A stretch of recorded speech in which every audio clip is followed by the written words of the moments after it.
यही तो मैं समझा रहा था कि भाई साहब आजकल कुछ पता नहीं चलता सक्षम और हमें कब का मैसेज आता कब नहीं आता। 1 से लेकर 10 तारीख का पहले टाइम पीरियड था, अब इन्होंने जड़ से ही खो दिया वो सिस्टम। अब आप लोगों को दिखाऊं तो ये देखो, पहले तो स्क्रीनशॉट सेंड करना सीख लो कि ऊपर ये ज़रूर दिखाया करो कि जो EMPHRY है कि मतलब एम्प्लॉयमेंट की तरफ से मैसेज आया, ठीक है। ऊपर इसके बाद जो नीचे पूरा स्क्रीनशॉट ऐसे सेंड किया करो। बच्चे क्या करते हैं, सिर्फ इतना इतना सेंड कर देते हैं, ये लीजिए इतना। अरे भाई इतना तो मैं भी कॉपी करके सेंड करके फ़ोटो उतार लूँ, इसकी डेट भी चेंज कर सकता हूँ, लेकिन पूरा किया करो ना, ठीक है। Kindly collect honorary letter from district employment exchange report online through login ID work till 13 February. अभी ये नया काम का मैसेज है भाई, आज 9 तारीख होगी ना, तो 13 फरवरी को लास्ट डेट है रिपोर्ट करने की अपना लेटर लेने के लिए, अदरवाइज आपको सस्पेंड या डिबार कर दिया जाएगा, ठीक है। ऐसे भेजते हैं स्क्रीनशॉट। और इससे भी बेस्ट होगा कि अगर आप साथ साथ ये भी सेंड कर दो, जैसे कि मोहित जी ने किया है कि आप लोग ये देख सकते हो 9 तारीख को काम का मैसेज ID का भी सेंड कर दिया और जो टेक्स्ट मैसेज आया वो भी सेंड कर दिया। ये लीजिए 9 तारीख को आज काम का मैसेज आया है, note reported pending for original document verification. मतलब आपको एम्प्लॉयमेंट ऑफिस में जा करके अपना लेटर लेकर के आना पड़ेगा। एग्रीकल्चर डिपार्टमेंट में आपका वर्क मिला है, कहाँ पर मिला है, कुरुक्षेत्र में। ये तो कुरुक्षेत्र वालों के लिए है। अब ये मत सोचा कि कुरुक्षेत्र वालों के पास ही आए हैं, नहीं भाई। इसका मतलब है अपनी ID सभी को चेंज, मतलब चेंज बोल रहा हूँ, चेक करनी पड़ेगी, ठीक है। जल्दी से बच्चे का आउट मारो, पता नहीं चलता। सैलरी भी आती है, सैलरी की दिखाते हैं अब आपको।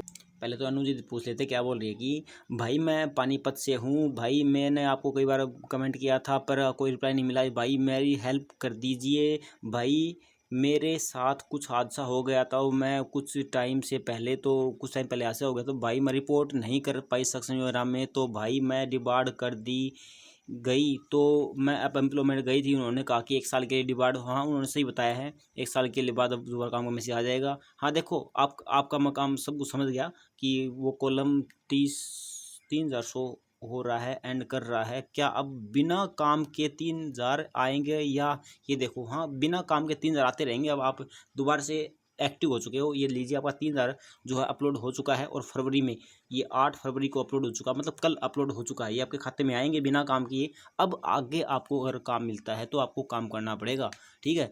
अगर आगे आप काम नहीं करोगे, ऑनलाइन रिपोर्टिंग नहीं करोगे, मतलब रेड अक्षरों में पेंडिंग फॉर रिपोर्टिंग रह जाएगा, तो आप सस्पेंड हो जाएगा, तो फिर भत्ता बंद हो जाएगा, ठीक है। आपको काम मिले तो काम ले लेना, वरना काम ना मिले तो आपका ये भत्ता आता रहेगा, इसकी टेंशन मत लो, ठीक है। बाकी एम्प्लॉयमेंट ऑफिस में जाए तो वो मेरे से मैं उनसे बड़ा थोड़ी हूँ उन्होंने जो बता दिया वही फाइनल होता है भाई, ठीक है।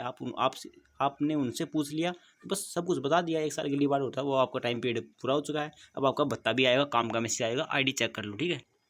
इंडियन हिस्ट्री NCERT, भाई जिनकी फैमिली ID में ऑक्यूपेशन में स्टूडेंट हो रखा है तो उनको प्रॉब्लम हो सकती है क्या। देखो भाई एम्प्लॉयमेंट की तरफ से तो अब देखो भाई, मैं तो यही बोल रहा हूँ कि अपना चेंज हो सकता है तो स्टूडेंट की जगह अनएम्प्लॉयड करवा लो, ठीक है, बेरोजगार करवा लो। हो सकता है तो चेंज करवा सकते हो। अगर चेंज नहीं हो रहा तो भाई साहब ये तो बस मैंने भी स्टूडेंट करवा रखा है। बाकी चेंज होता हो तो करवा लो, बस मैं तो बस सभी को यही सलाह देता हूँ।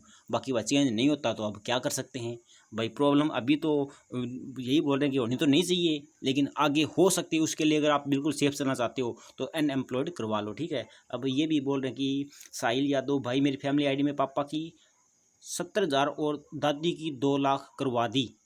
अच्छा, सक्षम में कोई दिक्कत तो नहीं होगी। हाँ 2 लाख प्लस 70,000 तो 270 होगी। मतलब कहने का मतलब है फैमिली इनकम 3 लाख से कम होनी चाहिए, ठीक है। तो आपकी 270 हुई है, कोई दिक्कत नहीं भाई, ठीक है।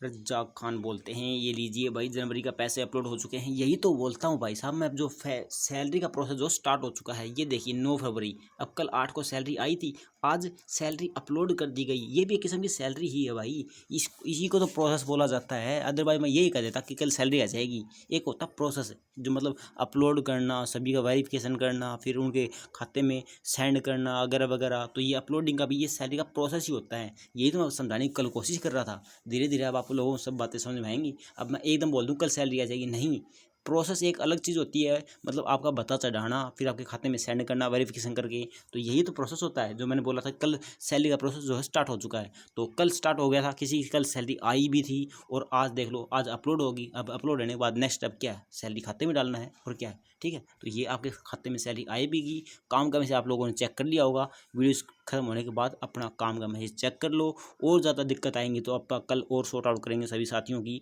कोई प्रॉब्लम नहीं लेनी, टेंशन बिल्कुल भी मत लेनी, खाचे काटो, ऐश करो, रोटी राटी खा के सो जाओ। मेरे माँ बुलाओ, मैं रोटी खा लूँ। Bye bye, good night.